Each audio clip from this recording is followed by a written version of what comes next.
I grew up with not a lot. And when I started my business, I had even less.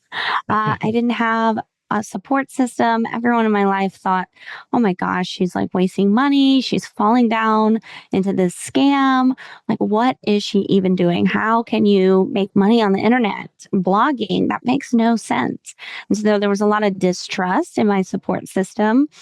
And I just remember that. I remember.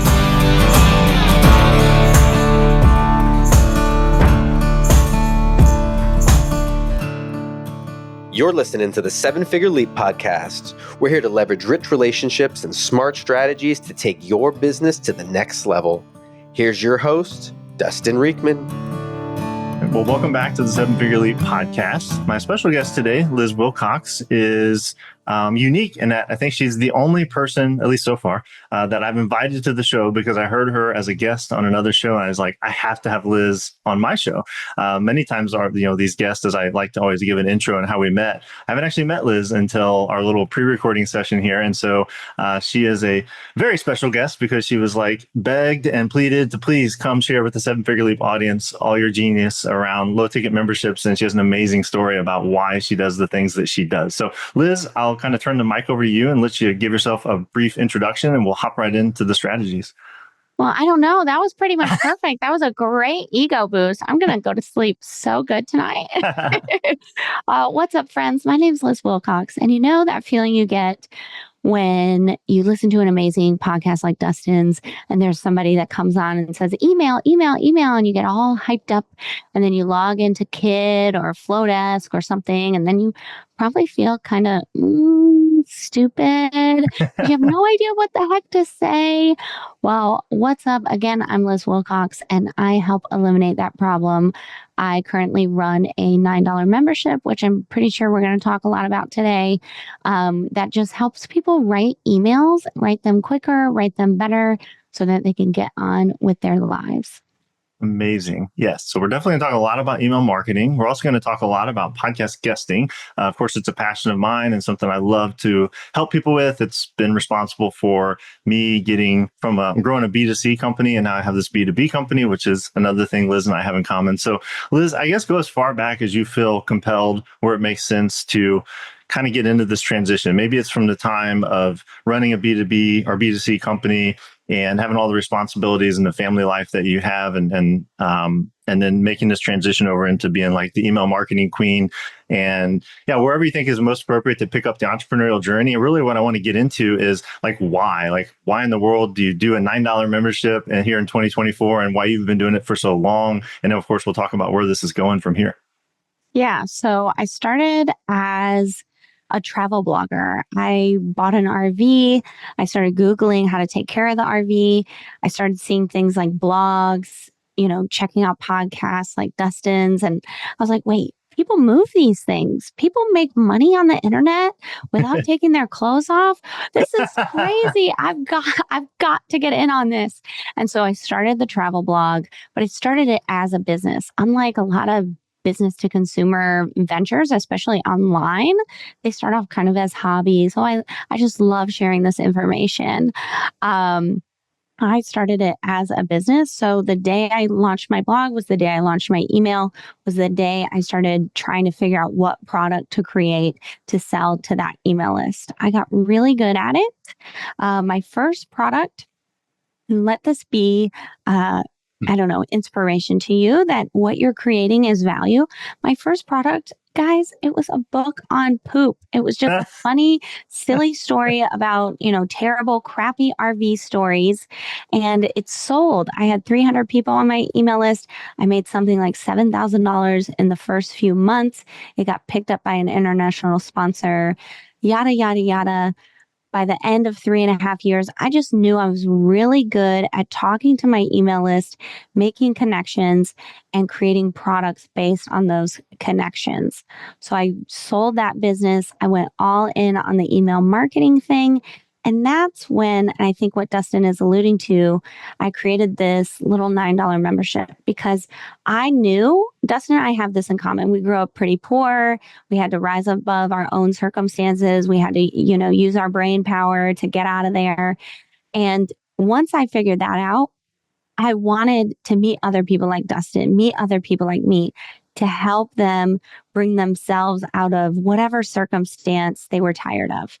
And I knew they could do it with email marketing. If I could write a book on poop and sell it, surely there are other people out there that are way smarter than me, have way better ideas, but just don't know about email marketing or how to harness the power. So I came up with my $9 a month membership where I literally, it's kind of like Mad Libs. I write the template for you. You fill in the blanks, you zhuzh it up, and you send it out. And we've been going almost 4 years strong at the time of this recording. That's amazing. So, based on the word blogging and based on a few of the other things I know about your brand, so I think something we have in common is sort of our generation. So, are you a child of the 90s? Is that fair to say? Yeah, correct. I am too. So, yeah, I know you talked about being from Detroit, and Eminem is like a big community that you're part of and someone that you really follow. So, I think that's like later 90s or at least mid 90s. That's like my high school years. I'm probably a little older than you. But I am still stuck in the early 90s. Like I love Pearl Jam. I love like grunge. And so that's something I really carried with me throughout my time. But when I got into this whole business world, kind of similar to your RV story without the poop, mine was in the marriage niche. It was around some stuff my wife and I were doing. And my very first successful product was a $7, not a membership because I wasn't smart enough for that, but it was like a fill in the blank love letter sort of templates. And it was like called Romance the Right Way. And so I hadn't even thought about that until you kind of shared. But yeah, I think coming out of that time and like the late 2000, almost 2009, 2000, or early 2010s, like blogging was the thing. And I love that even in that time, rather than like writing as a hobby and trying to do AdSense and all the stuff that I think we were all doing back then, like you saw this opportunity for actually making it a real business from day one. So kudos to you for that. And what do you think why $9? Like, what do you think in your own value system, maybe, or even in your entrepreneurial journey? Like, why do you feel so called to really focus on this like lower dollar item? You're obviously an expert. You have been on a ton of podcasts that I've listened to personally. You have the authority to charge much more for your expertise. So, like, why the $9 membership? A few different reasons. Number one, I just love people. And like I already shared, I grew up with not a lot. And when I started my business, I had even less. I didn't have a support system. Everyone in my life thought, oh my gosh, she's like wasting money. She's falling down into this scam. Like, what is she even doing? How can you make money on the internet? Blogging, that makes no sense. And so there was a lot of distrust in my support system. And I just remember that. I remember not being able to make my own money, but having to, ask my then husband, like, hey, I need to buy this WordPress thing. Hey, Dustin's selling this, love letter template or whatever, right? Anything that I needed, I felt like I had to go through someone. And so the money wasn't mine, right? And that was not a good feeling. And so when I launched this membership, I thought about all those people who maybe, were counting their pennies, but also believed in themselves. Maybe their bank account didn't believe in them, but they just knew like, yeah, if I could just get going, I could get going, so to speak. And so for me, the $9 first and foremost, and always will be, because I want to talk to those beginners, right? I want to say, you know what? You don't have to have $1 million to get started. You just have to get started. Trust me just enough, and I'll give you everything you need for those first few years of email marketing. And it's worked out really well. And number two, long term, I know that there are a lot of beginners out there. I don't need a $10,000 package. In fact, that's a lot of responsibility on my shoulders that I don't actually want, because I've got a kid and a life, and I want to turn off my computer when I want to turn off my computer. And so I knew there was this gap in the market where a lot of email marketers like me, to Dustin's point, know their value, know their expertise, and right, you can't really get a copywriter to write emails for you for less than a couple $1,000s. And you Right. certainly can't get them to create the marketing campaign, for anything but 5,000 plus. But again, I didn't want that type of person. As a client, I didn't want those people that are already kind of established. They just need that extra 10%. I wanted those first few years in business or in email marketing, at least, because I knew that was a huge number, because I knew I didn't want to charge a lot, right? It was a perfect combo of, I know there's a lot of people, so I don't actually have a lot. I can just find a lot of people who are in those beginning stages and get something going. I love that. So high volume, lower ticket works, right? And sometimes a lot of the previous guests have been more in the camp of lower volume, higher ticket. Both are very valid, and in some cases, both are great together, depending on the business that you want. And I think that's really the key here. Is like Liz built the business that she wants. Like she wants the way that she wants to fulfill things, and the people she wants to work with, and this impact. This mission that she has to serve the beginners and serve people who maybe don't have the means to go spend multiple thousands, if not tens of thousands of dollars on professional copywriting services and some of those things. So I think that's awesome. So I would love to kind of give the inside peek on how I introduced you. So I actually heard Liz, I think it was earlier this year, on a podcast with Nick Loper called The Side Hustle Show. And it caught my ear because Nick is actually, that show is actually the very first show I was ever on as a podcast guest coming out of COVID and summer 2020 for my own consumer brand, which is called Fire Creek Snacks. And so that's how I got into this whole world, and sort of a parallel to Liz finding out like there's so much power in email marketing. How can I like bring this to others and show them the way? Like that was how I fell into podcast guesting, fell in love with it, systematized it, and created a whole business around it. So I think that's a huge point of inspiration. And so, yeah, I heard her. She's so good that I was like, I gotta reach out to her. And so I had Liz on, and Nick actually came on this show. And so I've interviewed Nick, and we got to jam a little bit about like me getting my start with him, and then, kind of full circle 4 years later, what he's up to. So I know from that show, this is no longer like a small business. It is a small business in the scheme of things, but for a solopreneur, it's a very successful business. It's multiple six figures, right? Yeah. So in 2023, we made just shy of $500,000. Awesome. And from that $9 offer, $423,000 came from the membership. It's so, I laugh because it's so crazy, right? A lot of people will tell you, yeah, high ticket. It's the only way to build a runway. It's the only way to do this. And I'm just the type of person that likes to zig when everyone else is zagging.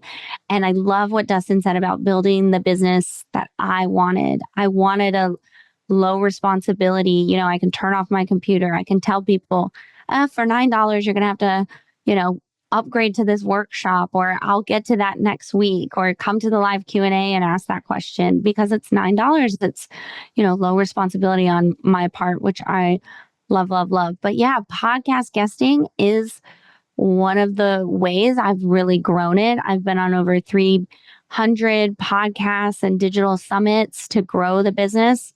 Again, when I started, I didn't have a lot of money, so advertising really wasn't an option. But dang it, like Dustin said, I just know that I can talk good. If I can just get in front of somebody, they're going to like me, they're going to listen to me, and they're going to join my email list. So podcast guesting was definitely one of the driving forces behind the growth of the membership. So I would love to talk quite a bit about that. Obviously, it's something that our listeners have a lot of interest in. To kind of set the stage for how podcast guesting specifically helped you grow this, I think it's important to at least talk about the launch of the whole idea. We don't have to get into like all the details, but obviously like everyone listening who maybe has an idea, you went from zero, like at some point you had zero $9 subscribers, and now you have some big number that I don't want to do like on the air math, but a lot to equal basically 500,000 and growing from there. So take us back, like when did the membership start, and like how did you initially sell it so that people can understand like this whole proof of concept, and like how do I get going, whether it's low ticket or high ticket or whatever it suits their needs as a listener? Yeah, so I launched the membership February 16th, 2021. Nice. Not to get granular, but that's just a very important day in List Wilcox Anniversary date. history. Probably the best day of my life, honestly. And I grew it at first with my email list. So, of course, I was already doing podcast guesting. I was already getting these onto, these niche industry podcasts. So I was already had the right leads. I had these beginners on my list already. And I had this idea like, oh, what if I just wrote the weekly newsletter for you? Hey, let me write that out. And I also set a goal with them. Hey, I'm launching this thing. It's going to be weekly newsletters. But here's the kicker. I want to get 100 people in the first 30 days. Now, that's pretty bold because I only had 800 people on my email list. But again, I know that it's a high volume game when we're talking low ticket. So I needed even the smallest amount of momentum, right? Because that's $900 with 100 people a month. That's almost what I charge for half a day of writing.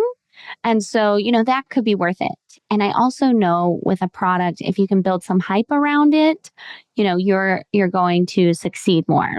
At the time of this recording, the second Beetlejuice has just launched in theaters and there was so much hype around it. Hey, remember this? Didn't you love that? And just, hype, it's a blockbuster hit, right?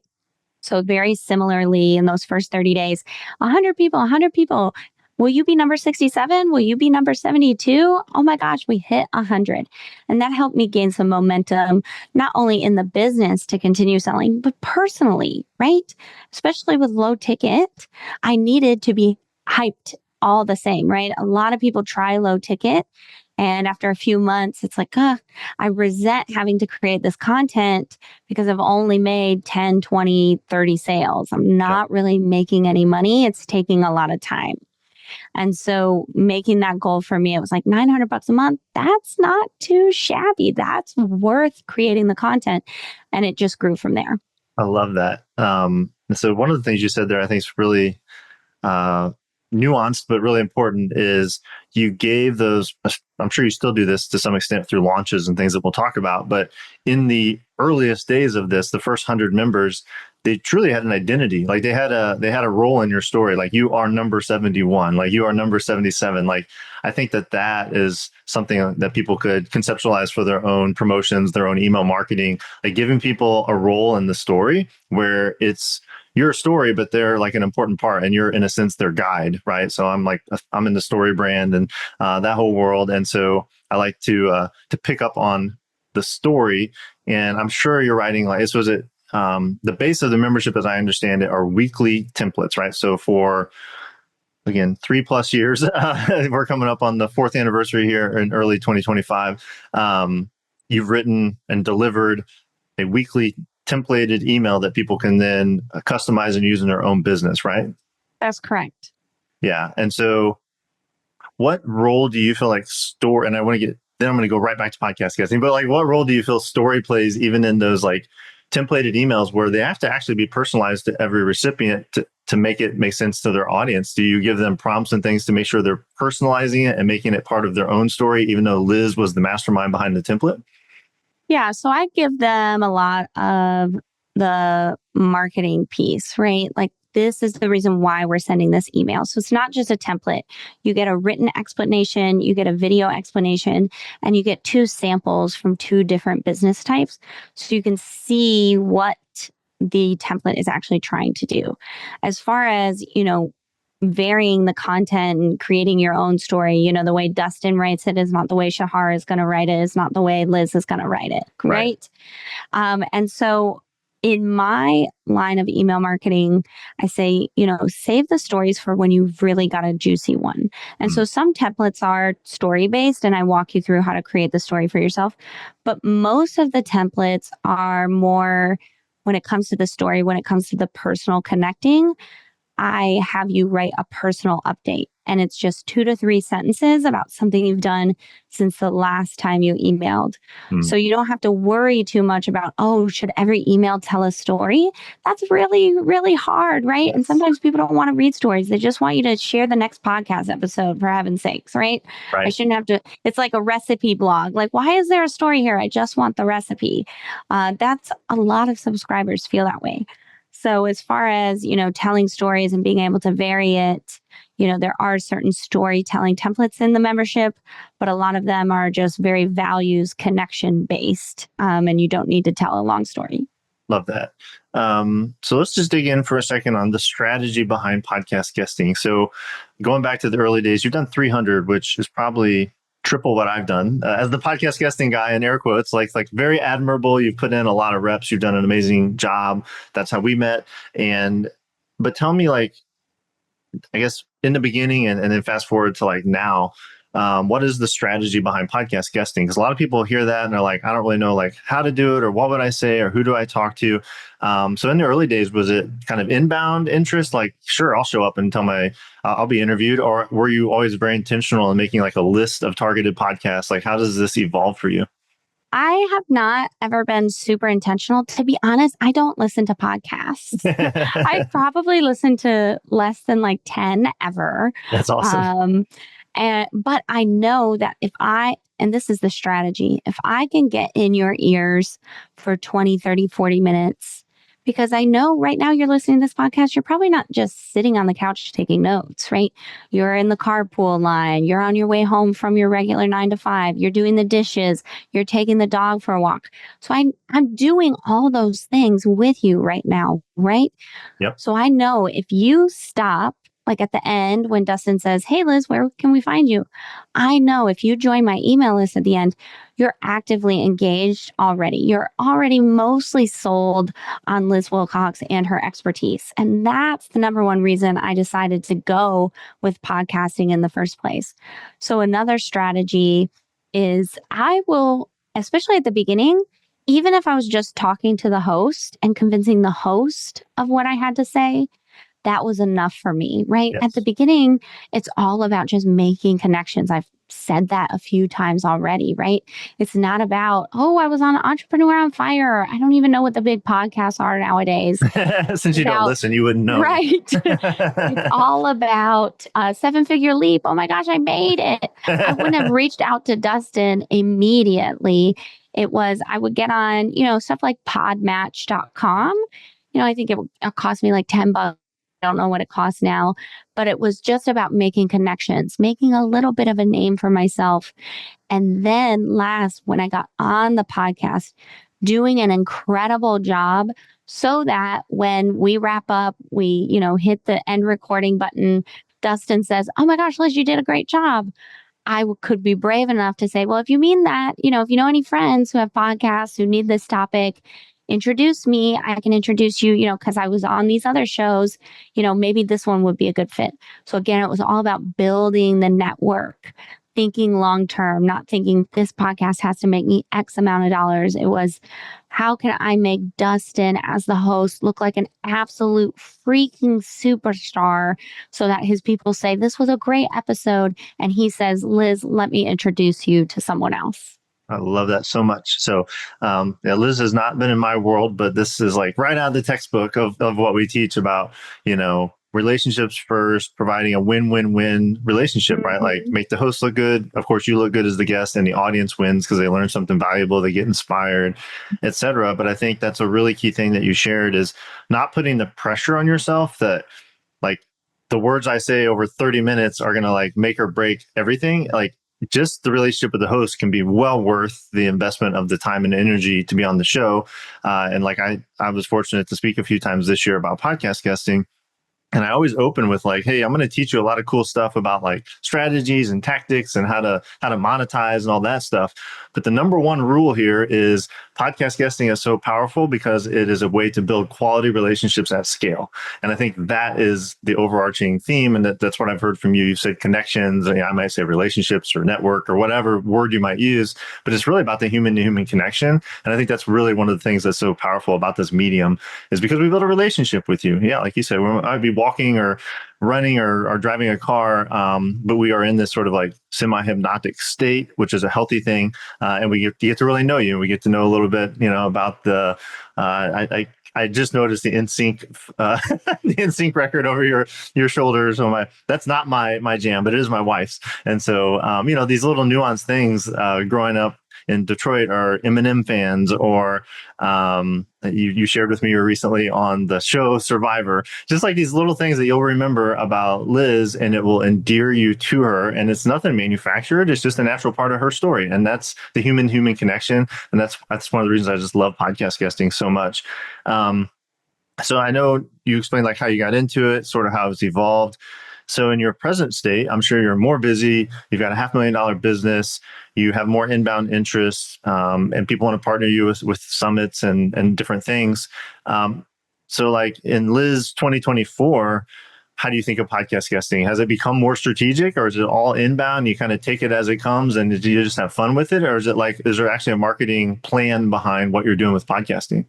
To be honest, and I think this is especially because I still work with beginners. Yeah. I have, I don't know, the freedom or the privilege to continue to just get on even the ittiest bittiest shows. I tried to be a little more strategic and like look at their background.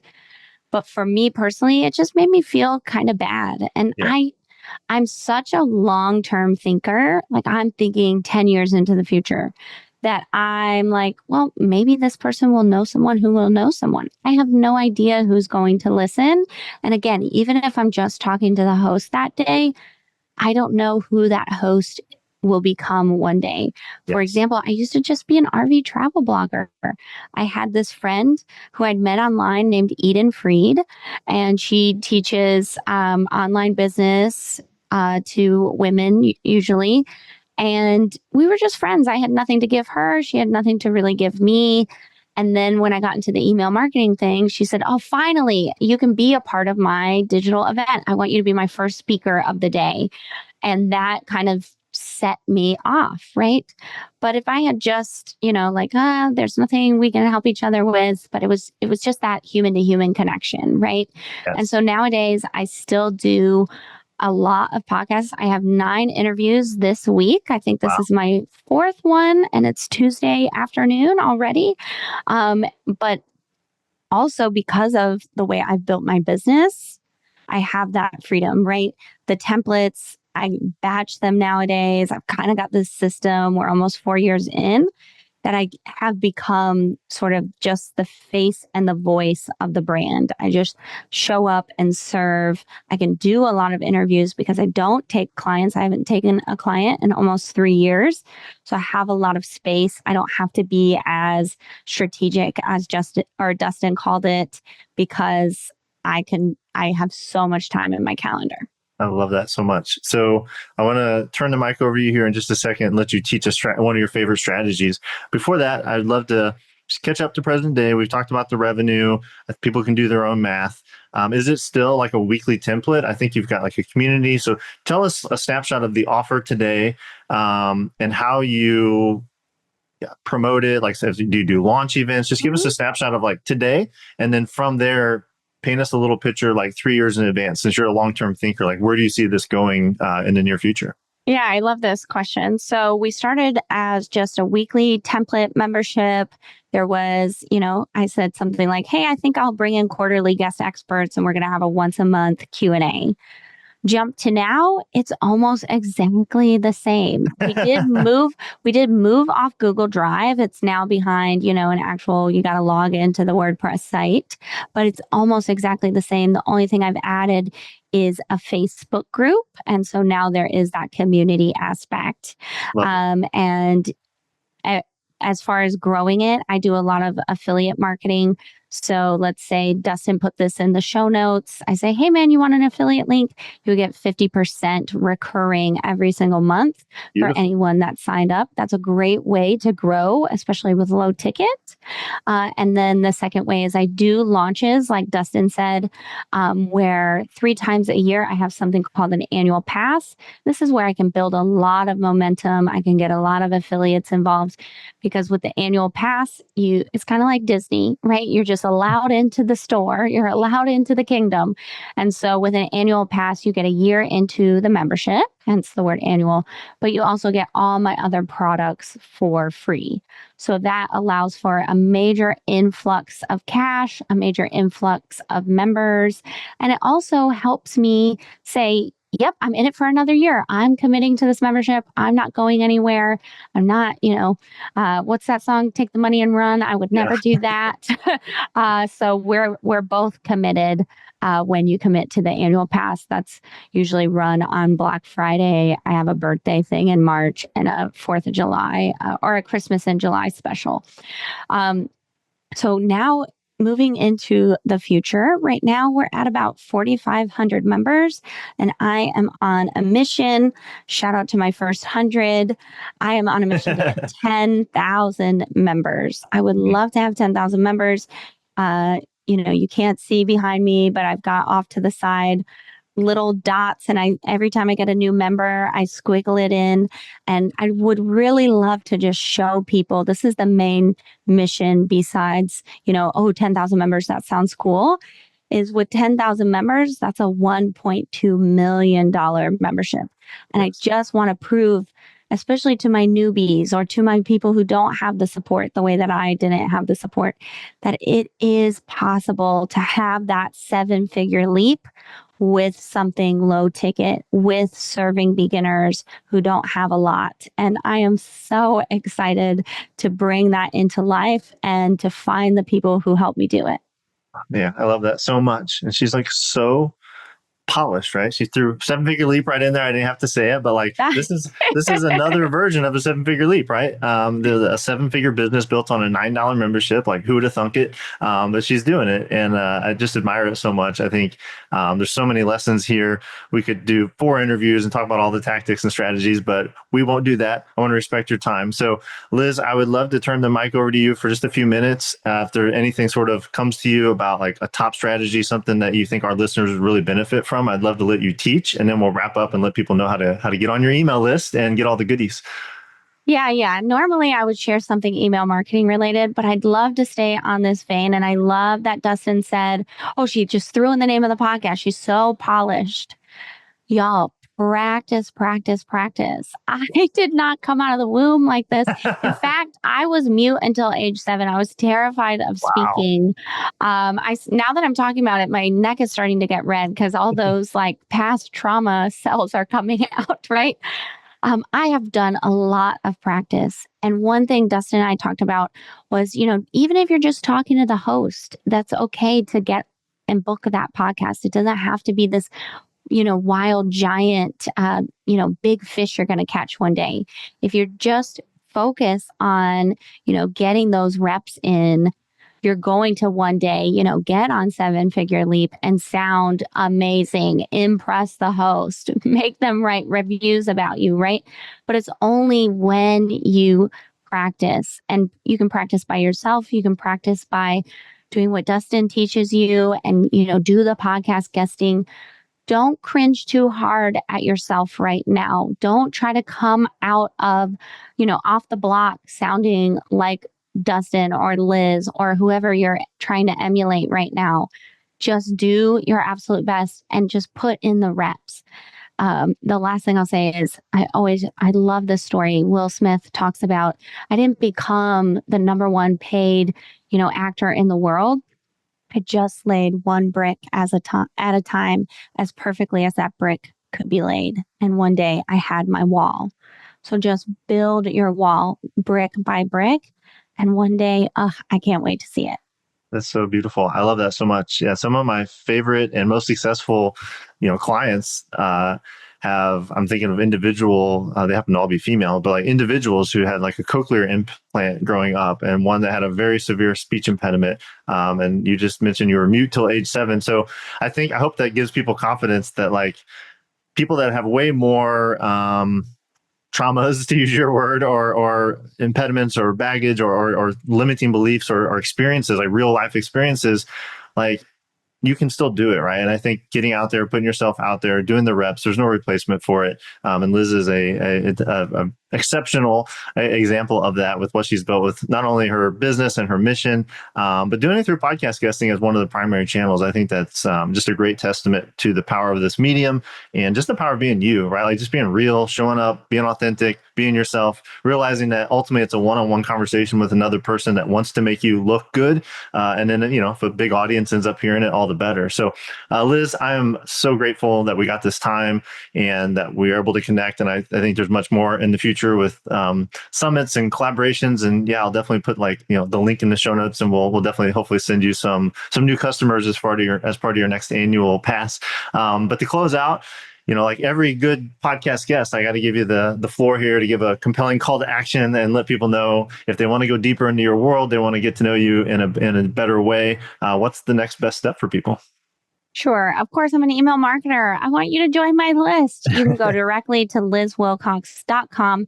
In the top right-hand corner, there's a hot pink button. You can't miss it. It's going to give you a welcome sequence, some newsletter examples, and 52 subject lines. So if you're not sure where to start with your email marketing, don't worry. Liz has got your back. lizwilcox.com, hot pink button. lizwilcox.com, hot pink button. And you have my full endorsement. I love your work. I love your emails. And I think there's no more powerful combination, 1-2 punch of podcast guesting and email newsletters to nurture and grow that relationship and be able to sell whatever it is you feel called to sell in the business and the 7-figure leap that you're creating. So Liz, thanks so much again for your time, for being here, for sharing so openly. I love what you're about, and I'm really grateful for the connection. Yeah, thank you. I can't wait to see what everybody does.